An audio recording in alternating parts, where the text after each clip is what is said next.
எனது என்றவரவரை கூத்தாட்டு நின்றாயே என் சொல்லி வாழ்த்துவனே என்று இறைவணக்கம் கூறி இன்றைய அவையினை தொடங்க முற்படுகின்றேன். கடந்த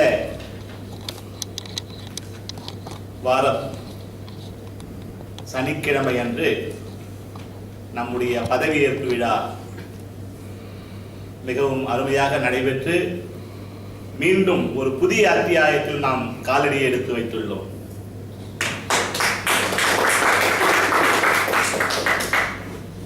நமக்கே ஒரு பெருமிதமாகத்தான் இருக்கின்றது. ஏனென்றால் அந்த கூட்டத்தில் அவையிலே வந்தவர்கள் அத்தனை பேரும் மெச்சி மகிழ்ந்தார்கள். இது சொல்வேந்தர் கூட்டம், கற்றுக்கொள்ளும் கூட்டம் அல்ல, கற்றுக் கொடுக்கும் கூட்டம் என்றே அல்லவா நம்மை கூறினார்கள். இது மிகவும் அழகாகவே இருந்தது என்று சொன்னார்கள். மிகவும் அருமை. அப்படியேற்பட்ட கூட்டத்தை இந்த ஜொகூர்பரு தமிழ் சொல்வேந்தர் மன்றம் அழகான முறையிலே வழிநடத்தி வருகின்றது. இந்த அவைக்கு தலைமை தாங்கியுள்ள இந்த அவையின் தலைவர் சுகந்தி அவர்களுக்கும் மற்றும் முன்னாள் தலைவர் அவர்களுக்கும் மற்ற அனைத்து பொறுப்பாளர்களுக்கும் முதற்க நன்றியை கூறி இந்த கூட்டம் முதற் பகுதி திடீர் சொற்பேச்சு அரங்கம் நடைபெறப் போகின்றது. அதுக்கு அடுத்தபடியாக திட்ட உரையும் அதற்கு அடுத்தபடியாக மதிப்பீடு அரங்கமும் நடந்தேற உள்ளது. அதற்கு முன் இந்த கூட்டத்திற்கு சில பொறுப்பாளர்கள் பேசுபவர்களை மதிப்பிடவும் பேசுபவர்களை எப்படி இருக்கின்றார்கள் என்று ஆய்வு செய்யவும் சில மதிப்பீட்டாளர்கள் அமைந்துள்ளார்கள். இந்த கூட்டத்தின் பொறுப்பாளராக திரு கிருபன் அவர்கள் இன்று பொறுப்பேற்றுள்ளார். அவருக்கு முதற்க வணக்கம்.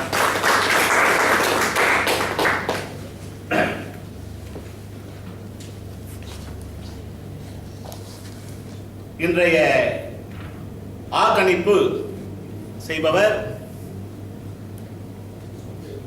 சொல்வேந்தர் சாந்தி அவர்கள். இன்றைய இலக்கண மதிப்பீட்டாளர் சொல்வேந்தர் முரளி அவர்கள். இன்றைய நேர கணிப்பாளர் திரு தர்மா சொல்வேந்தர் தர்மா அவர்கள். மற்றபடியாக கூட்டம் சிறிது காலதாமதமாக பொது மதிப்பீடு திரு சொல்வேந்தர் வேலாயுதம் அவர்கள் மற்றும் உள்ள நம்ம தலைவருக்கு எதுனா இருக்கு திரு கண்ணன் அவர்களுக்கு உங்களுக்கு எதுனா இன்னைக்கு இன்றைய திடீர் பேச்சு நடத்துவதாக உள்ள திரு கண்ணன் அவர்களுக்கும் என்னுடைய முதற்க நன்றி. நான் இந்த கூட்டத்திலே சொல்வேந்தராக ஏற்று முதலில் தடுமாறுவதற்கு மிகவும் வருத்தப்படுகின்றேன். இதற்கு வருந்துகிறேன் கூட. மீண்டும் இந்த அவையை இத்தனை இன்றைய சொல் பேசுகின்ற நேரத்திலே நிறைவு என்ற சொல்லை நாம் அதிகம் பேச்சாளர்கள் பயன்படுத்துமாறு கேட்டுக்கொள்கின்றோம்.